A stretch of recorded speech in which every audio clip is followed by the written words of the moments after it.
didukung oleh Lawan Ketombe dengan Zinc Booster baru. Ketombe, no worries. Hari ini pemirsa, mantan Menteri Pendidikan, Kebudayaan, Riset, dan Teknologi Nadiem Makarim akan divonis di Pengadilan Tindak Pidana Korupsi Jakarta Pusat. Sidang ini menjadi babak penentu dalam perkara dugaan korupsi pengadaan laptop Chromebook dan Chrome Device Management di Kemendikbudristek. Sebelumnya pemirsa, jaksa penuntut umum menuntut Nadiem Makarim dengan pidana penjara 18 tahun.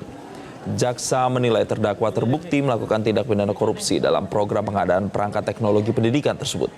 Sidang putusan dijadwalkan mulai pukul 10 waktu Indonesia Barat.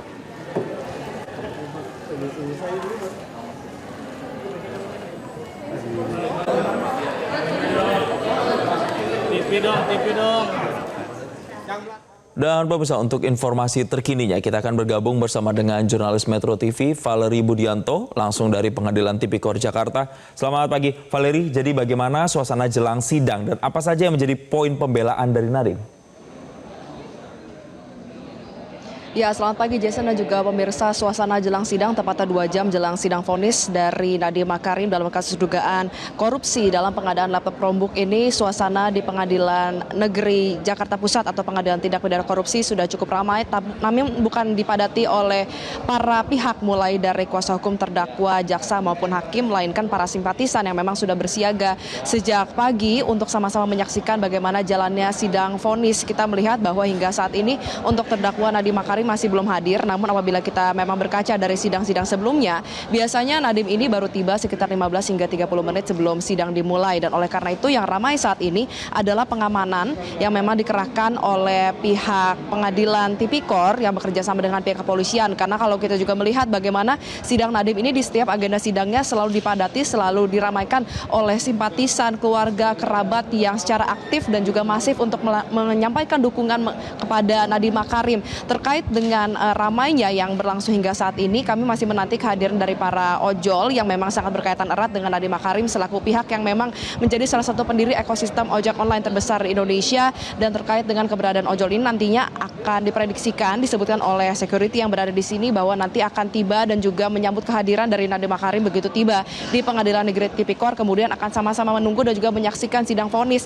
Meski demikian, Jason dan juga pemirsa, ada pembatasan yang dilakukan oleh Pengadilan Tipikor untuk menjamin kondusivitas dari jalannya sidang. Karena kalau kita lihat biasanya sidang Nadiem ini semuanya berlangsung sangat ramai. Oleh karena itu pihak-pihak yang diperbolehkan masuk ke dalam ini dibatasi. Misalnya dari awak media hanya diperbolehkan 1 hingga 2 orang untuk masuk ke dalam. Demikian juga untuk para pendukung. Jadi hanya keluarga, kerabat dan juga sejumlah pihak yang bisa masuk ke dalam ruang sidang nantinya. Namun untuk Pengadilan Tipikor ini memfasilitasi dengan link live streaming yang ada di belakang saya. Nanti link live streaming ini akan menghadirkan secara langsung sebagai komitmen dari persidangan yang memang terbuka untuk umum, sehingga nanti sidang vonis tetap bisa disaksikan di seluruh bagian dari sidang Tipikor. Dan kita akan sama-sama melihat bagaimana perjalanan dari sidang Nadiem Makarim. Salah satunya adalah pembelaan dalam pleidoy yang memang diucapkan Nadiem berikut ini.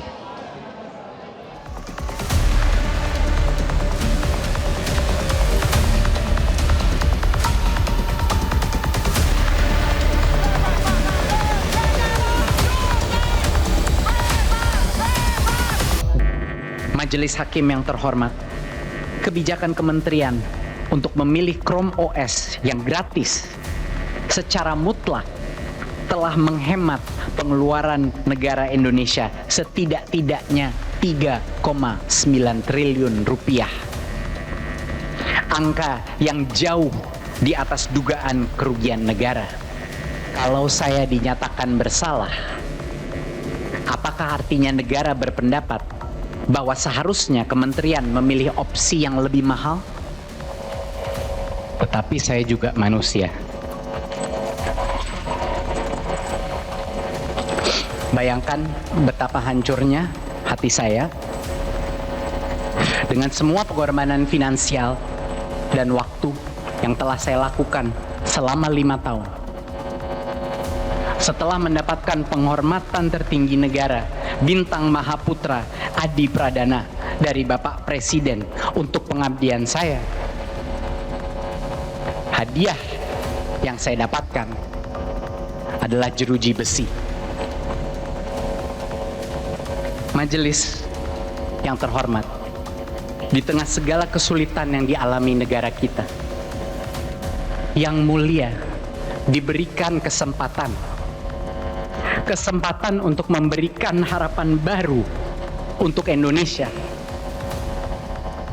Dengan rasa hormat, dengan segala kerendahan hati, saya mohon kepada majelis hakim,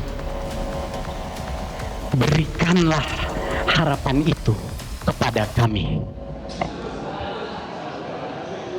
Ya, kita sudah melihat bagaimana pembelaan Nadiem sejauh ini yang pada intinya Nadiem meminta agar majelis hakim memvonis dirinya bebas murni. Tapi kita tahu di sisi lain bagaimana jaksa sudah menuntut 18 tahun penjara, ada uang denda 1 miliar, bahkan uang pengganti 5,6 T. Sehingga kita akan sama-sama harus melihat apa yang menjadi putusan dari majelis hakim. Karena 3 terdakwa lainnya mayoritas semuanya diputus bersalah, maupun meskipun memang putusannya ini jauh di bawah tuntutan jaksa penuntut umum. Dan nanti hasilnya kita akan sama-sama nantikan di pukul 10 waktu Indonesia Barat. Mulainya sidang vonis Nadiem. Kembali ke Anda di studio, Jason. Baik, kita akan nantikan bersama. Terima kasih jurnalis Metro TV, Valerie Budianto melaporkan dari Pengadilan Tipikor Jakarta.